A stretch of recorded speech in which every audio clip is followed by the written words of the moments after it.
Hoje, 28 de junho de 2026, na presença de Jesus Cristo e na presença da igreja, vou pregar e compartilhar para vocês a parte 5 de 26 da série de mensagens bíblicas no livro de Atos dos Apóstolos. Atos, a ação do Espírito Santo na vida da igreja. Acompanhe conosco o impacto do Pentecostes na comunidade cristã. Atos 2, 41 a 47 e as marcas visíveis da manifestação do poder de Deus na história. Atos 3, de 1 a 10. Um convite para vivermos o sobrenatural. Irmãos e irmãs, há 3 enfermidades na vida dos crentes modernos: afastar-se de Cristo Jesus, amar o mundo e negligenciar a igreja. São 3 enfermidades na vida do crente.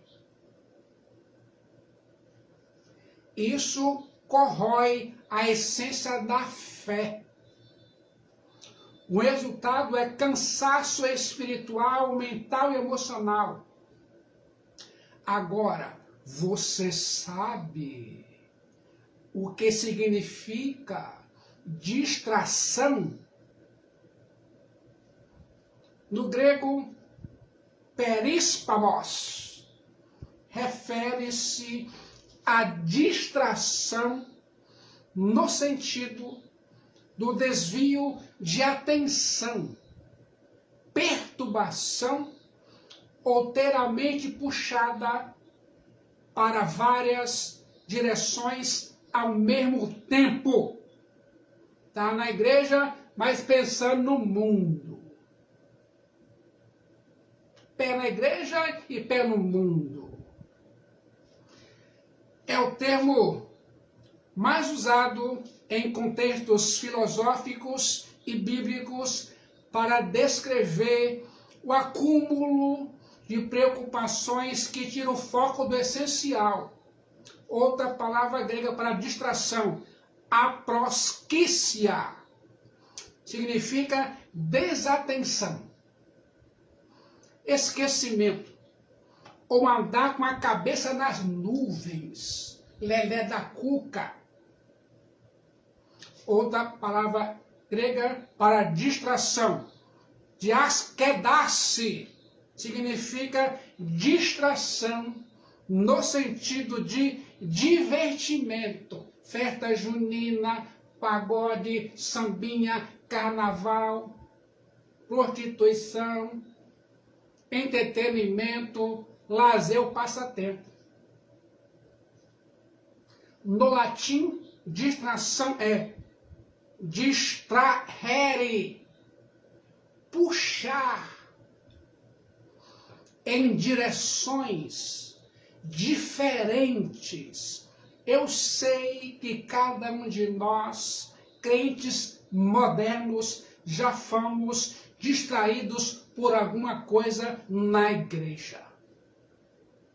Na antiguidade, existia uma forma de execução. Amarravam cada braço e cada perna da pessoa a um cavalo. E os cavalos partiam em direções opostas. O corpo era despedaçado, puxado para todos os lados ao mesmo tempo. Dessa imagem brutal nasceu a palavra distração. E talvez seja exatamente assim que muitos crentes modernos têm se sentido por dentro no que a distração faz com a vida deles.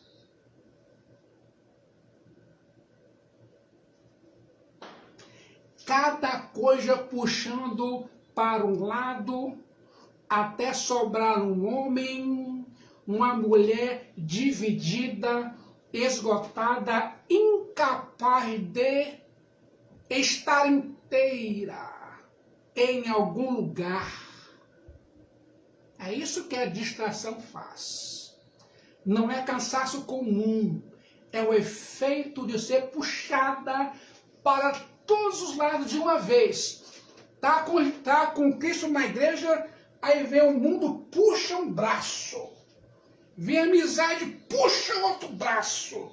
Lá embaixo o diabo puxa o braço e rebenta você todinho. Todinho.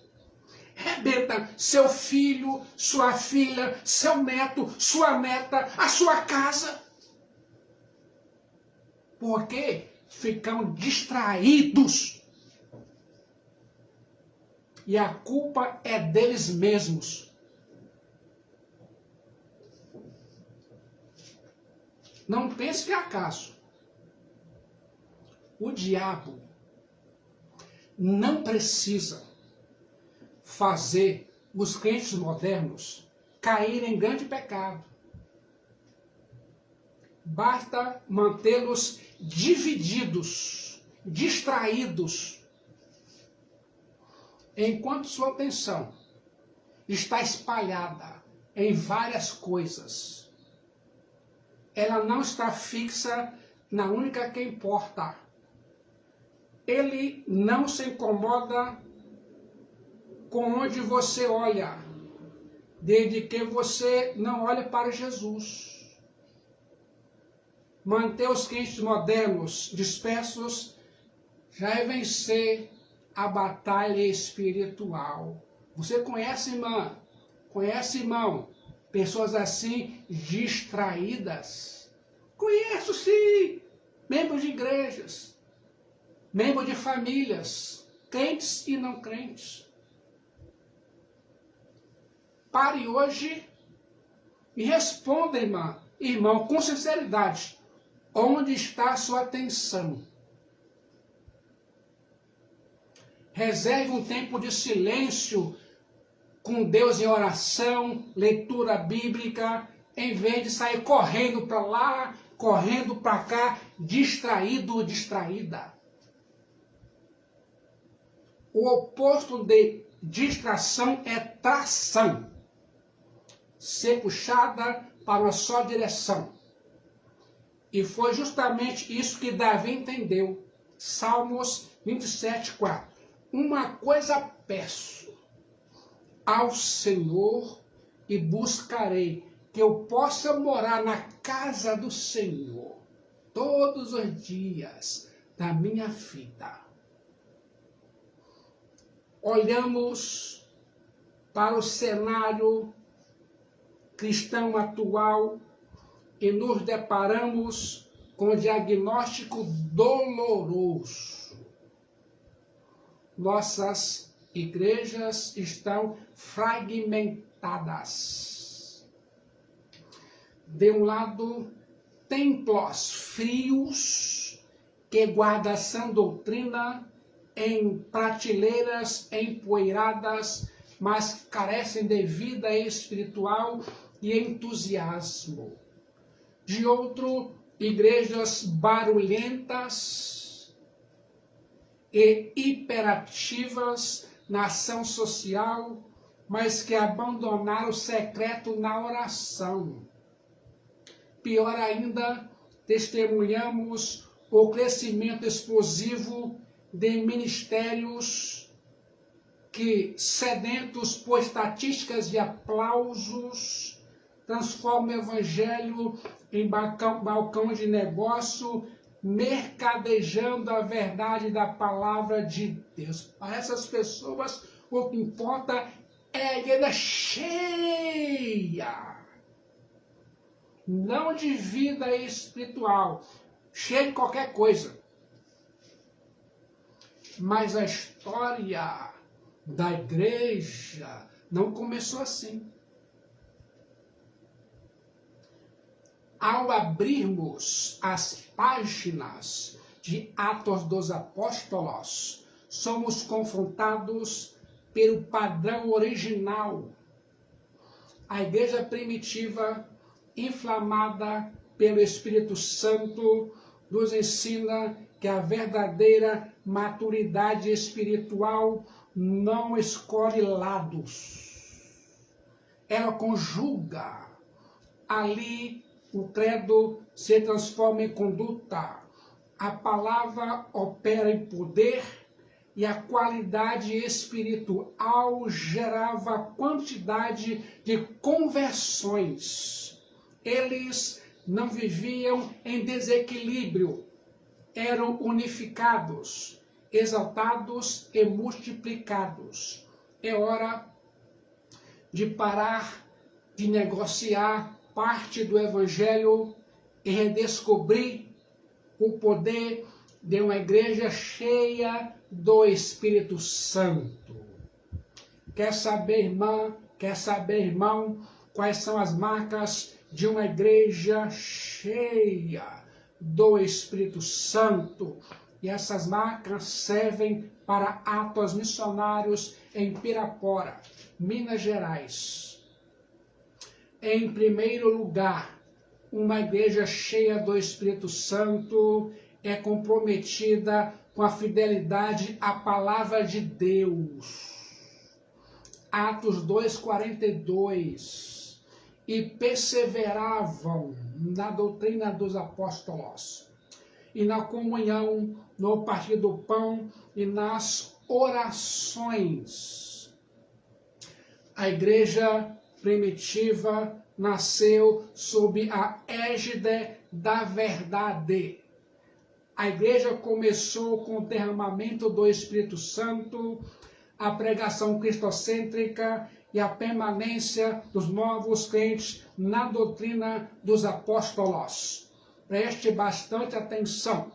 A doutrina dos apóstolos é o inspirado ensino pregado oralmente naquele tempo e agora preservado no Novo Testamento.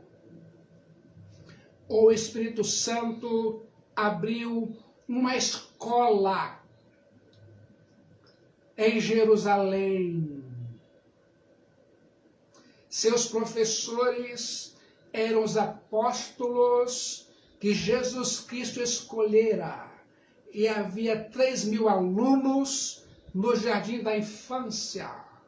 A igreja apostólica era uma igreja que aprendia. Com isso, deduzimos que o anti-intelectualismo e a plenitude do Espírito Santo são incompatíveis, pois o Espírito Santo é o Espírito da verdade. O Espírito Santo leva a igreja a submeter-se à verdade da palavra de Deus. Preservar no ensino dos apóstolos não quer dizer só que o povo, que a igreja não se desviou das doutrinas apostólicas ou permaneceu ortodoxo. Quer dizer que eles, a igreja, perseveravam na prática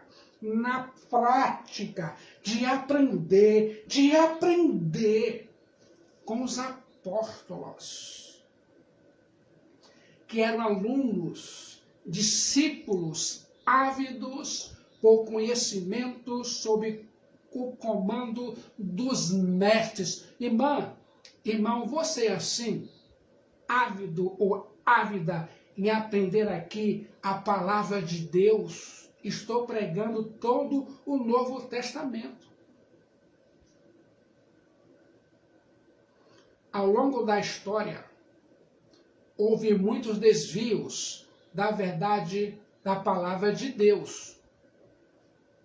as heresias da Idade Média, a ortodoxia sem piedade, o pietismo, piedade sem ortodoxia, os quáqueres, o importante é a luz interior, o movimento liberal, a razão acima da revelação e o movimento neopentecostal. A experiência acima da revelação da palavra de Deus. Deus tem compromisso com a sua palavra. Deus tem zelo pela sua palavra.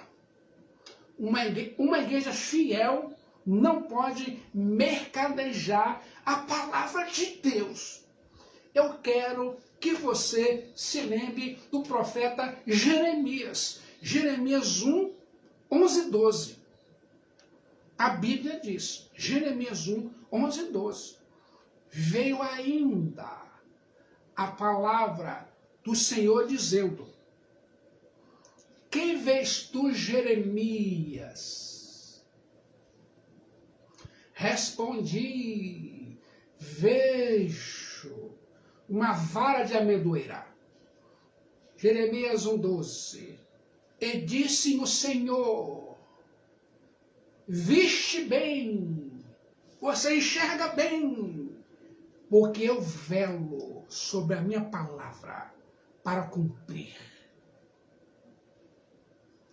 Nenhuma igreja, nenhum crente moderno deveria brincar com a palavra de Deus, brincar com revelações forâneas à palavra de Deus. Segundo lugar, quer saber quais são as marcas de uma igreja cheia do Espírito Santo? Ela é perseverante na oração. Quando eu falo oração, é oração agônica, de batalha espiritual, não oração do WhatsApp, não é isso que eu estou falando. Oração de agonia, de batalha espiritual, saber orar, saber pedir.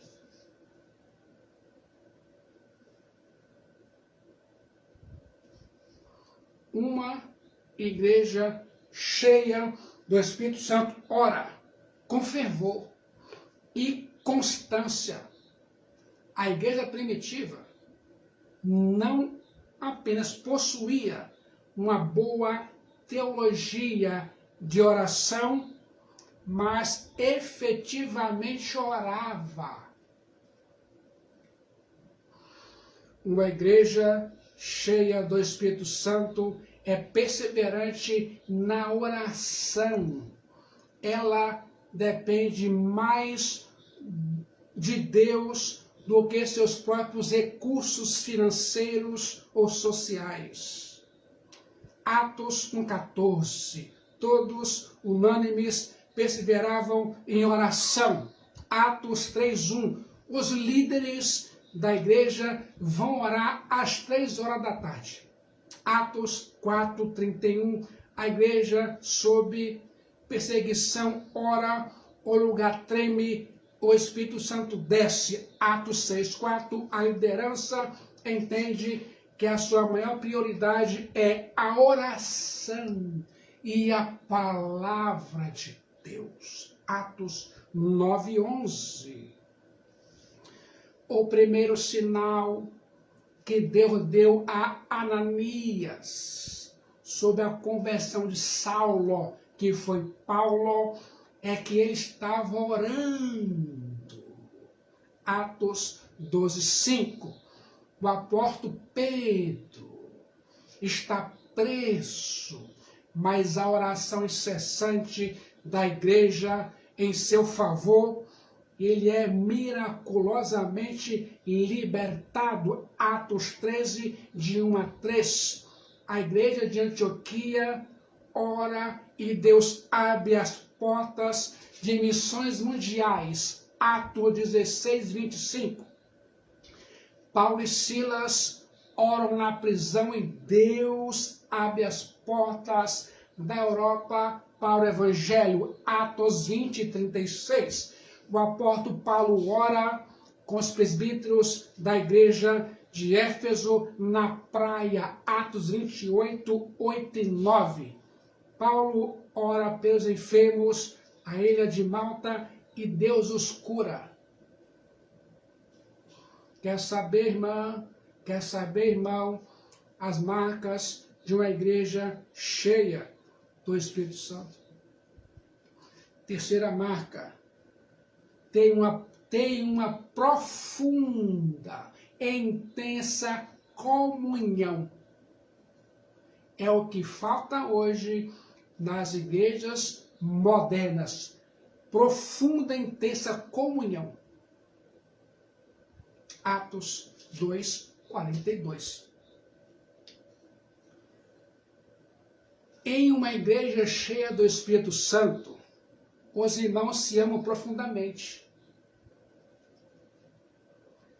Na igreja primitiva, os irmãos gostavam de estar juntos. Atos 2, 44. Todos os que creram estavam juntos e tinham tudo em comum. Eles partilhavam seus bens.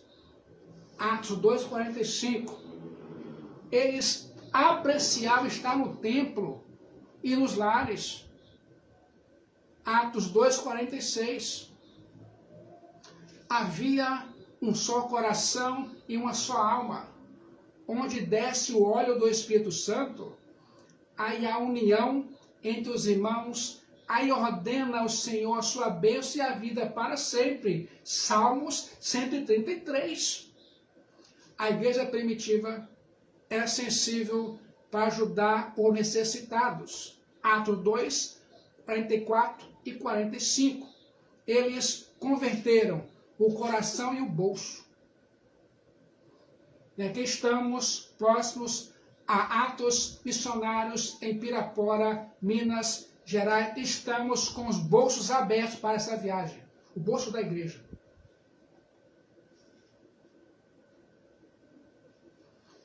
Quer saber quais são as marcas de uma igreja cheia do Espírito Santo? Você vai se surpreender com o resultado. Quarta marca. Adora a Deus com entusiasmo todo dia. E aqui experimentamos um pouquinho dessa adoração com a igreja. Atos 2, 47. Uma igreja cheia do Espírito Santo canta com fervor e louva a Deus com entusiasmo, com alegria, com humildade. O culto é um deleite, uma alegria, uma delícia. E a comunidade ama estar conectado com os irmãos. Essa igreja viva transborda alegria ao se reunir para adorar, mantendo acesa a comunhão, uma das marcas mais profundas da fé ao longo dos séculos. Nesses corações, o louvor é constante, quem é alegre canta. Essa adoração viva é fervorosa, contagiante, restauradora, sincera e verdadeira. Afinal, o louvor que agrada a Deus nasce dele, tem como propósito exaltá-lo e resulta no quebrantamento dos corações. O culto autêntico produz reverência e júbilo, pois quando a alegria do Senhor é obra do Espírito Santo, o temor a Deus torna-se profundo e real. Você está gostando de ouvir sobre as marcas de uma igreja cheia do Espírito Santo. Quinta marca. Teme a Deus e experimenta seus milagres. Atos 2, 43. Em cada alma havia temor e muitos prodígios e sinais eram feitos por intermédio dos apóstolos. Uma igreja cheia do Espírito Santo é formada por um povo cheio de reverência. Ela tem compreensão da santidade de Deus e se curva diante da sua majestade. Preste bastante atenção.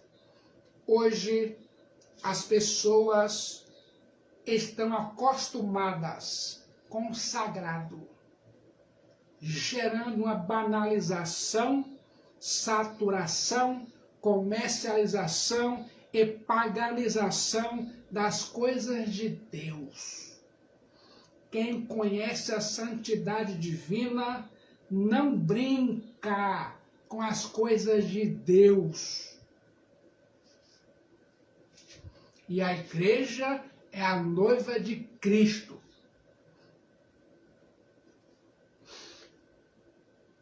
A igreja primitiva era reverente e receptiva ao agir soberano do Senhor, mantendo a agenda aberta para suas intervenções e acreditando em seus milagres. A manifestação extraordinária de Deus estava presente na igreja primitiva. Atos 3. O paralítico é curado. Atos 4:31. O lugar onde a igreja ora treme. Atos 5:12-15. Muitos sinais e prodígios são efetuados. Atos 8:6. Filipe realiza sinais em Samaria.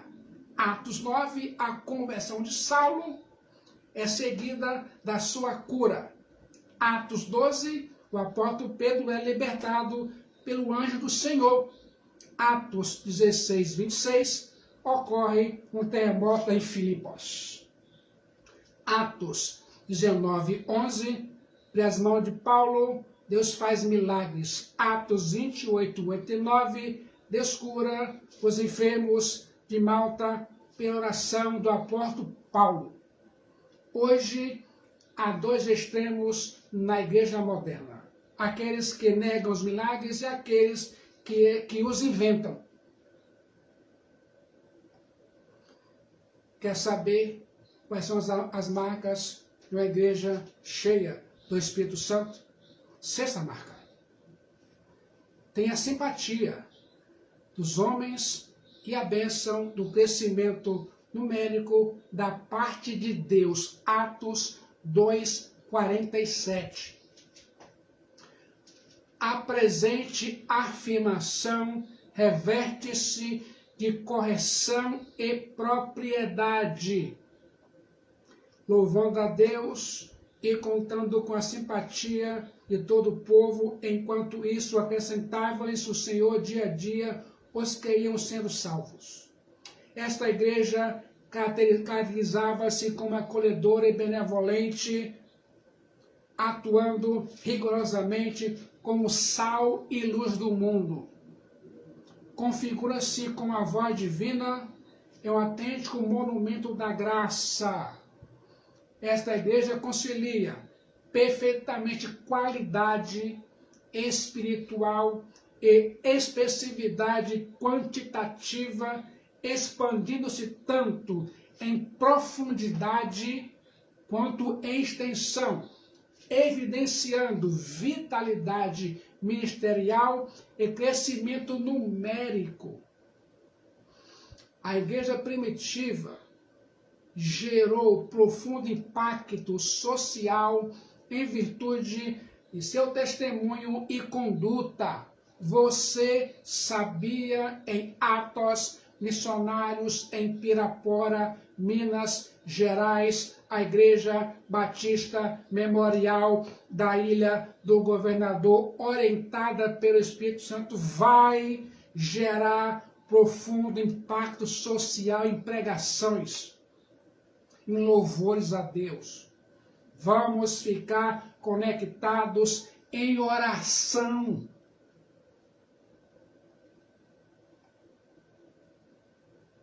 Você vai ouvir agora Atos 3, de 1 a 10.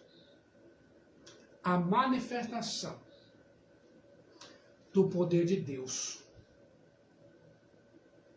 O evangelista e Dr. Lucas faz uma transição da vida exemplar da igreja apostólica para o exemplo de Pedro e João, colunas da igreja. A igreja orava porque seus líderes eram homens de oração. A igreja experimentava as maravilhas divinas porque os apóstolos conheciam o poder do nome de Jesus. Ouça aqui um milagre portentoso. Pedro e João não jogaram fora a tradição de orar em 3 turnos por dia no templo. O dia judeu começava às 6 da manhã e terminava às 6 da tarde. Para os judeus devotos, havia 3 turnos de oração por dia. 9 da manhã, meio-dia e às 3 da tarde. Os apóstolos mantiveram este costume. Eles se dedicavam à nova fé, mas não a utilizavam como desculpa para violar a tradição. Pedro e João eram homens de oração. Entendiam que Deus é mais importante do que a obra de Deus. Pedro e João são vistos com frequência ao longo das Escrituras. Eram sócios no negócio de pesca. Preparavam a última Páscoa dos judeus para Jesus e correram para o sepulcro na manhã do primeiro dia de Páscoa e ministravam aos samaritanos que creram em Jesus. Agora, Pedro e João estavam indo para o templo de Jerusalém orar 3 horas da tarde. O legado de Pedro, verdades teológicas que moldam nossa fé hoje. Primeiro legado, anote aí. Pedro e João tinham uma vida comprometida com a oração. Atos 3:1. Pedro e João subiam ao templo para oração a hora 9, 3 horas da tarde. A oração era a prioridade na vida dos apóstolos. Eles oravam para receber a promessa de Deus Pai. Diante da ameaça do Sinédrio, oraram e pediram mais intrepidez para pregar, e o mundo foi abalado. Hoje é o mundo, infelizmente, que está abalando a igreja moderna.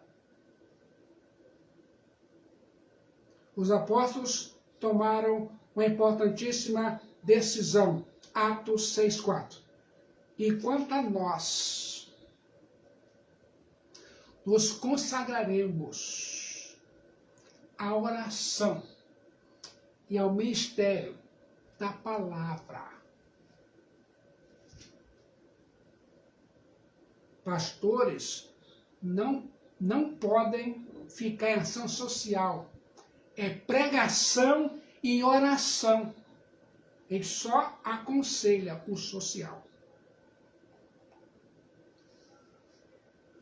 Preste atenção. A manifestação do poder de Deus. Palavras sem oração são palavras mortas. Uma igreja que ora abre as portas para a intervenção milagrosa do Espírito Santo. Ao longo da história, os que triunfaram nas pelejas e viram as manifestações grandiosas de Deus foram aqueles que oravam. Foi assim com o rei Josafá.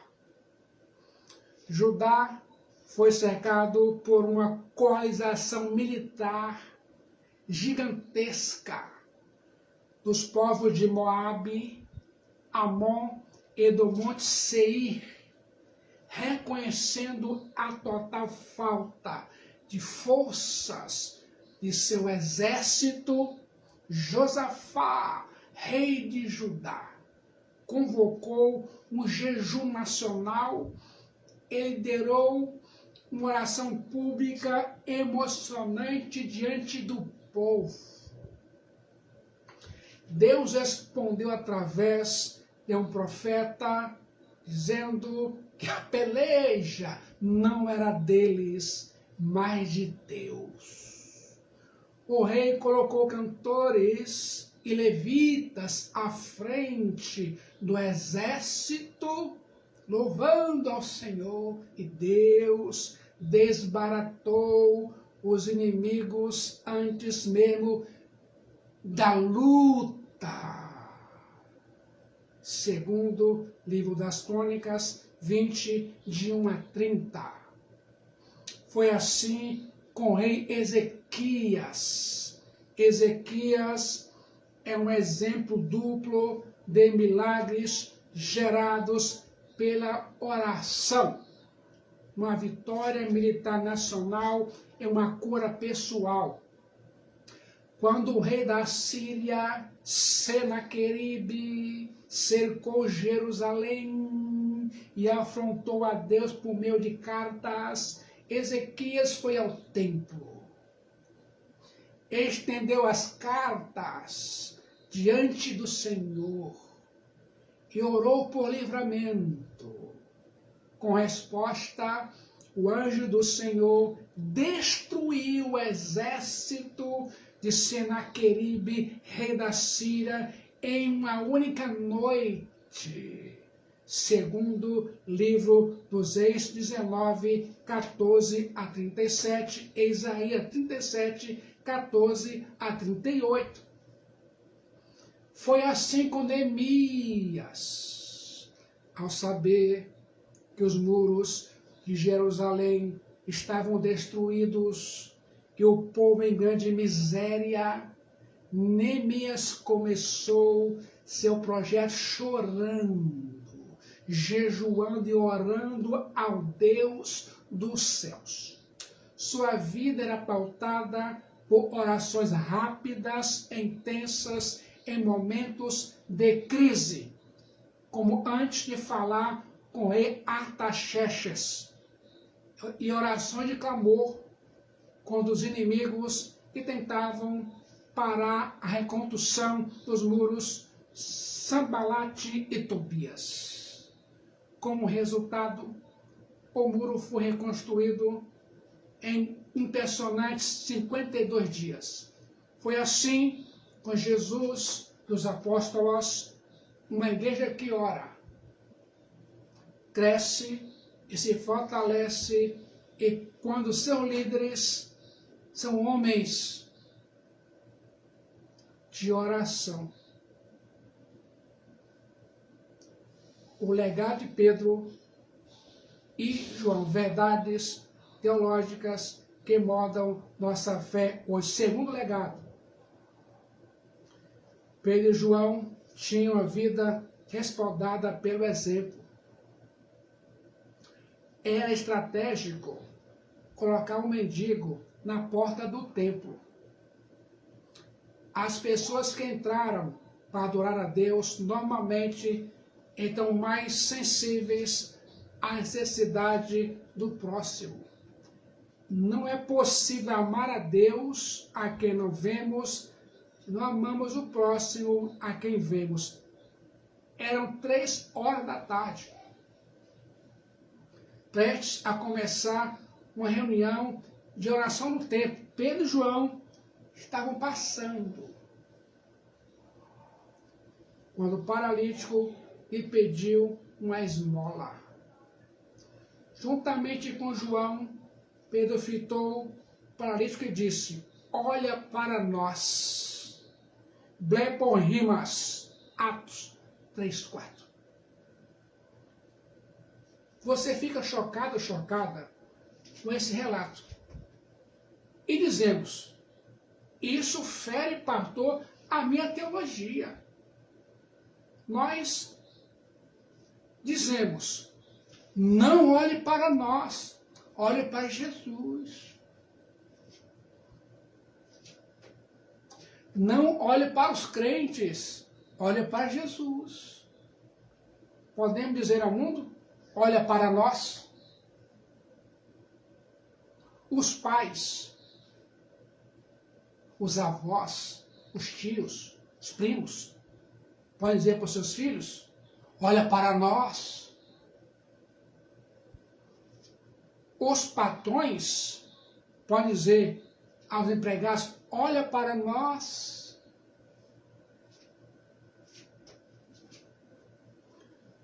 O legado de Pedro e João, terceiro legado.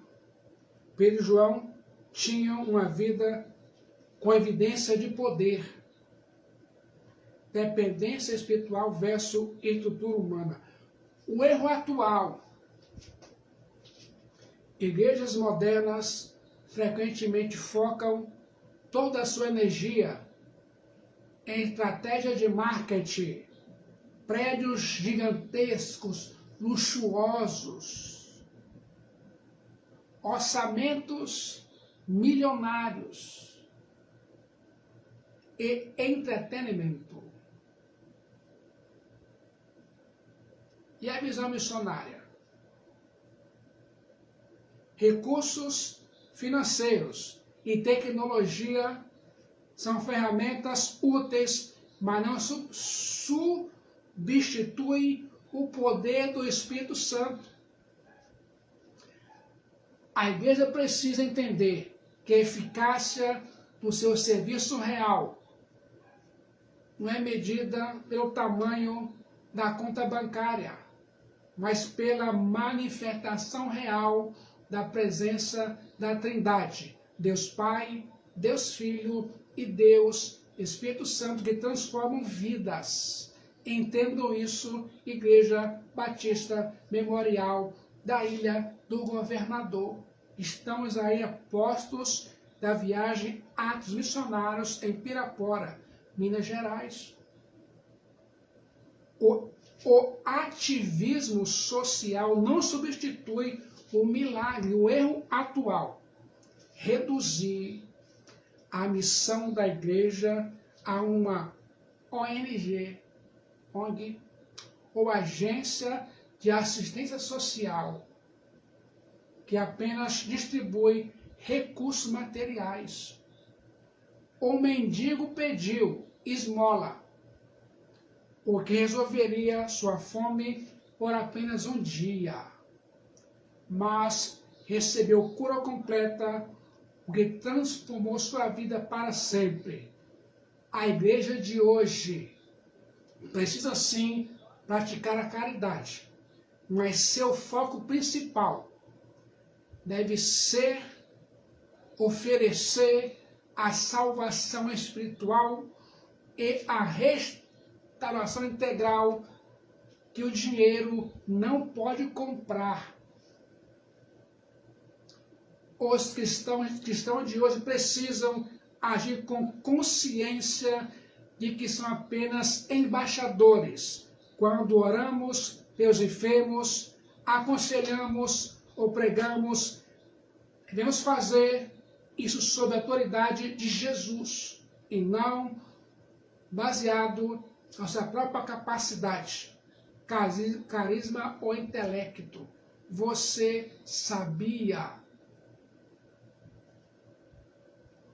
O coxo estava na porta do templo todos os dias, mas a maioria das pessoas passava por ele. Pedro e João pararam, olharam nos olhos e enxergaram de verdade. A igreja precisa desenvolver esse olhar intencional para ver necessidades profundas das pessoas ao seu redor, emocionais, espirituais, mentais e físicas, intervir com ousadia e fé em Cristo, em sua palavra. O milagre da cura desse coxo era o cumprimento da profecia messiânica de Isaías 35:6. Os coxos saltarão como servos. Você sabia? A igreja moderna tem ouro e prata, mas não tem poder espiritual. A igreja moderna prega aos ouvidos, não aos olhos. Precisamos lembrar, entretanto, que o Evangelho de Jesus Cristo consiste em palavras, mas sobretudo em poder espiritual. Preste bastante atenção. Quarto legado de Pedro e João. Tinham uma vida cheia de compaixão. Atos 3, 6 e 7. Pedro e João demonstravam compaixão e não apenas religiosidade. Interromperam o exercício da oração às 3 da tarde para se envolver com o paralítico à porta do templo. Não agiram como o sacerdote e o levita da parábola do bom samaritano. Alguns indivíduos fecham os olhos para os necessitados porque dão mais valor ao ritual do que as pessoas. São zelosas de suas tradições religiosas, mas indiferentes ao próximo. Pedro e João fitam os olhos no paralítico. Muitos acham melhor doar uma mísera moeda e virar o rosto.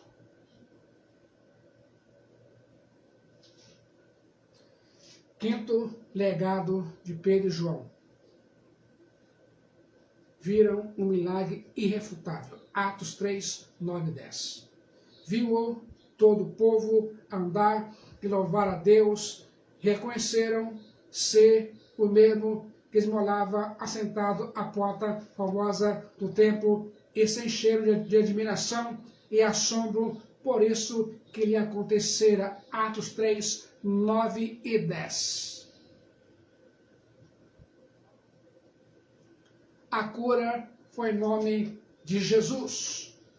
Atos 4, versículo 10. Tomai conhecimento, vós todos e todo o povo de Israel, que em nome de Jesus Cristo, o Nazareno, a quem vós crucificaste e a quem Deus ressuscitou dentre nós, sim, em seu nome é que este está curado perante vós. Atos 4, 10.